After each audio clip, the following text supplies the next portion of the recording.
Good morning to all. कल हमने human system में नर्वस सिस्टम स्टार्ट किया था। नर्वस सिस्टम मैंने आपको बता दिया था कि हमारा ह्यूमन नर्वस सिस्टम क्या होता है, ये कितने पार्ट्स में डिवाइड है। ये दो पार्ट्स में था, CNS और PNS, मतलब सेंट्रल न्यूरल सिस्टम और पेरिफेरल नर्वस सिस्टम। तो today we are going to read the central nervous system. As I told you that the central nervous system is made up of two part, brain and spinal cord. तो first of all we are going to read about brain. Brain जो है हमारे शरीर का सबसे important part होता है। ये हमारी पूरी बॉडी को कोऑर्डिनेट करने का काम करता है। इवन पूरे शरीर के हर एक सिस्टम को कैसे कंट्रोल करना है, ये काम हमारा ब्रेन करता है। Brain is the main coordinated centre of the body and it is a part of nervous system that control the monitor every organ of the body.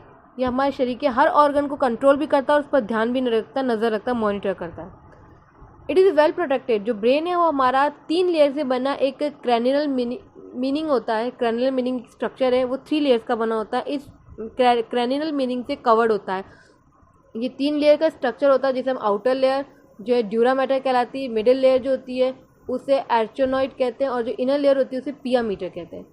हमारे ब्रेन के अंदर एक स्पेस होता है, स्पेस बिटवीन पिया metre और आर्चोनॉइड metre, जिसे हम लोग सब आर्चोनॉइड स्पेस कहते हैं। ये स्पेस जो होता है लिम्फ लाइक आपका एक वाटरी लिक्विड होता है, फ्लड लिक्विड, जिसे CSF कहा जाता है, सेरेब्रो स्पाइनल फ्लड।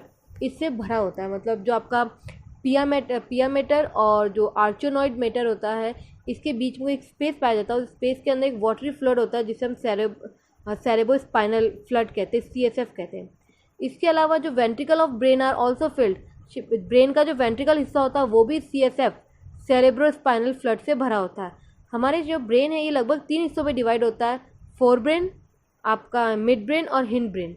जो फोर ब्रेन है वो हमारे, तो हम पहले पढ़ेंगे fore brain. Fore brain is the thinker, is the main thinking part of the brain. Brain का जो सोचने समझने का काम है वो हमारा फोर ब्रेन करता है। इस फोर ब्रेन को फिर से आगे जाके 3 कैटेगरी में डिवाइड किया गया है, सेरेब्रम, थैलेमस और हाइपोथैलेमस। आई रिपीट, जो फोर ब्रेन है वो हमारे दिमाग का थिंकर है, मतलब थिंकिंग एरिया है। हमारे सोचने समझने की शक्ति जो है वो फोर ब्रेन में ही होती है। फोर ब्रेन को फर्दर 3 कैटेगरीज में डिवाइड किया गया है, सेरेब्रम, थैलेमस और हाइपोथैलेमस। पहला है सेरेब्रम। सेरेब्रम जो है शरीर का ब्रेन का सबसे बड़ा पार्ट है, लार्जेस्ट पार्ट ऑफ ब्रेन। और नॉर्मली ये हमारे ब्रेन का 4/5 वेट का जो 4/5 हिस्सा है वो सेरेब्रम से ही बना है। सेरेब्रम जो है उसे 2 कैटेगरीज में डिवाइड, मतलब सेरेब्रम को 2 हिस्सों में डिवाइड किया गया है, 2 हेमिस्फेयर के अंदर, right hemisphere, left hemisphere. These hemisphere are join. ये दोनों हेमिस्फेयर एक नर्व फाइबर से जुड़े हुए होते हैं जिनको हम कहते हैं corpus callosum. The corpus callosum participates in the formation of 5th ventricle और pseudocoel. Each cerebral hemisphere is divided into 2 reason.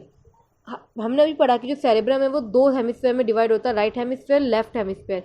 इसके अलावा हर एक हेमिस्फेयर भी 2 रीजन के अंदर डिवाइड है, आउटर रीजन और इनर रीजन। तो outer region of cerebrum contains grey matter and is known as cerebral cortex. जो आउटर रीजन होता है उसके अंदर ग्रे मैटर प्रेजेंट होता है जिसे हम लोग सेरेब्रल कॉर्टेक्स कहते हैं, which contain cell bodies of neuron, जिसके अंदर न्यूरॉन का स्ट्रक्चर होता है।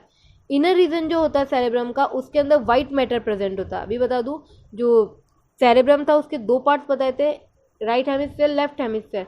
हर एक हेमिस्फेयर के अंदर 2 हिस्से होते हैं, आउटर पार्ट और इनर पार्ट। तो जो आउटर पार्ट होता है उसके अंदर ग्रे कलर का मैटर प्रेजेंट होता है जिसे हम लोग सेरेब्रल कॉर्टेक्स कहते हैं, जिसमें न्यूरॉन सेल बॉडीज प्रेजेंट होती है। इसके अलावा जो इनर पार्ट होता है सेरेब्रम का, उसके अंदर वाइट मैटर प्रेजेंट होता है जिसको सेरेब्रल मेड्यूला कहा जाता है, जिसके अंदर नर्व फाइबर और axon of the neuron, nerve fibre present होते हैं। और एक्सॉन नर्व फाइबर प्रेजेंट होता है जो कि न्यूरॉन का ही एक हिस्सा है। नेक्स्ट है आपका thalamus. Thalamus the main centre of coordination for sensory and motor signalling. It is wrapped by the cerebrum. जो थैलेमस होता है ये सबसे इंपॉर्टेंट पार्ट सेंटर होता है किस चीज़ के, coordination of sensory and motor nerve. जो सेंसर नर्व और मोटर नर्व से इनके कोऑर्डिनेट करने का सबसे इंपॉर्टेंट सेंटर होता है ये, और इस सेरेब्रम से कवर्ड होता है। It act as relay station for sensory and motor impulse between cerebrum and the other parts of the brain. ये सेरेब्रम और शरीर के दूसरे हिस्सों के बीच एक ऐसा जंक्शन का काम करते हैं जहाँ पर सेंसरी नर्व और मोटर नर्व आकर मिलती है, रुकती है और अपना काम कंप्लीट करती है थैलेमस में। नेक्स्ट है आपका hypothalamus. It lies at the base of thalamus, ये बिल्कुल थैलेमस के बेस में प्रेजेंट होता है। इसके मेन फंक्शन क्या है हाइपोथैलेमस के, ये इंपॉर्टेंट है। What are the functions of hypothalamus, तो पहला फंक्शन है ये हमारे शरीर के जो टेम्परेचर को रेगुलेट करता है, हंगर, इमोशन, भूख, प्यास, इन सबको, हंगर, इमोशन, थर्स्ट, इन सबको कंट्रोल करता है। सेकेंड है secret to hormones called ADH and oxytocin, दो हार्मोन्स होते हैं ऑक्सीटोसिन और एडीएच, इन दोनों हार्मोन्स को कंट्रोल से रिलीज करता है। पिट्यूटरी ग्लैंड को कंट्रोल करता है। आई रिपीट, हाइपोथैलेमस जो है वो पिट्यूटरी ग्लैंड को कंट्रोल करता है। ये पिट्यूटरी ग्लैंड मास्टर ग्लैंड कहलाती है क्योंकि इससे निकलने वाले जो हार्मोन्स होते हैं वो शरीर की सारी ग्लैंड्स को कंट्रोल करते हैं। और नेक्स्ट होता है control sleep, wakefulness, food intake, blood pressure, heart rate etcetera. यह आपका हो गया फोर ब्रेन को मैंने समझा दिया। नेक्स्ट है आपका मिड ब्रेन। मिड ब्रेन जो it is located between the thalamus region of the fore brain and the pons region of the hind brain.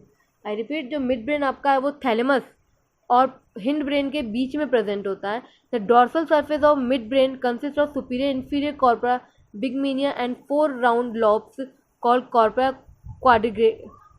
quadrigemina. A canal known as central appendic passes through the midbrain. Their interior pair is the center of visual reflex and the posterior pair is the center of auditory reflex. Next है आपका hind brain. Hind brain जो होता है ये 3 चीज़ों से मिलकर बना है, सेरेब्लम, पोनवर्लाई एंड मेडुला ऑब्लांगेटा, जिसे हम लोग जो हम 2 हिस्से कह सकते हैं, सेरेब्लम और ब्रेन स्टेम। ब्रेन स्टेम की 2 हिस्से होते हैं, pons varolii and medulla oblongata. Brain stem include mid brain also, brain stem के अंदर मिड ब्रेन भी प्रेजेंट होता है। तो पहला है cerebrum, cerebellum. Cerebellum is the large as well develop part of hind brain. Cerebellum भी उतना ही बड़ा होता है और डेवलप पार्ट होता है जितना हिंड ब्रेन का लार्ज और डेवलप पार्ट होता है। ये आपके posterior side of cerebral hemisphere and above medulla oblongata, ये आपके जो सेरेब्रल हेमिस्फीयर होता है उसके ऊपर की तरफ और मेडुला ऑब्लांगेटा के नीचे की तरफ प्रेजेंट होता है। मेन चीज़ इसके फंक्शन है, सेरेब्रम के फंक्शन क्या है, ये मस्कुलर एक्टिविटीज़ को कोऑर्डिनेट करता है और पोस्चर और इक्विलिब्रियम के अंदर मेंटेन करता है। It help in the maintenance of posture and equilibrium. Next है pons varolii. Pons is a band of nerve fibre. Actually pons है क्या, ये नर्व फाइबर्स का एक बैंड है जो कि मेडुला ऑब्लांगेटा और मिड ब्रेन के बीच में पाए जाते हैं। आई रिपीट, आपकी जो पोन्स वोरोलाई है ये नर्व फाइबर का एक बैंड है जो नॉर्मली आपके मेडुला ऑब्लांगेटा और मिड ब्रेन के बीच में पाए जाते हैं। It connect the lateral part of cerebral hemisphere together. Pons varolii के मेन फंक्शन है, it is a bridge between 2 cerebellar hemisphere, 2 cerebellar hemisphere के बीच का ब्रिज है ये। It help in the coordination of the activities of eye and ear, ये आंखों और कान की एक्टिविटीज़ को कोऑर्डिनेट करने का काम करते हैं पोन वोरोलाई। इसके अलावा it help in the equilibrium and regulation of respiration, ये रेस्पिरेशन को रेगुलेट करने का काम करती है, उस प्रोसेस को कंप्लीट करने का काम कराता है। नेक्स्ट है आपका medulla oblongata. Medulla oblongata is the posterior and the simple part of brain. Medulla oblongata जो है वो पोस्टीरियर मतलब बिल्कुल एक तैयार पूरी तरीके से डेवलप पार्ट और सिंपल सा पार्ट है ब्रेन का। It is located beneath the cerebellum, ये सेरेबेलम के बिल्कुल नीचे की तरफ प्रेजेंट होता है। Its lower end extend in the form of spinal cord and leave the skull through foramen magnum.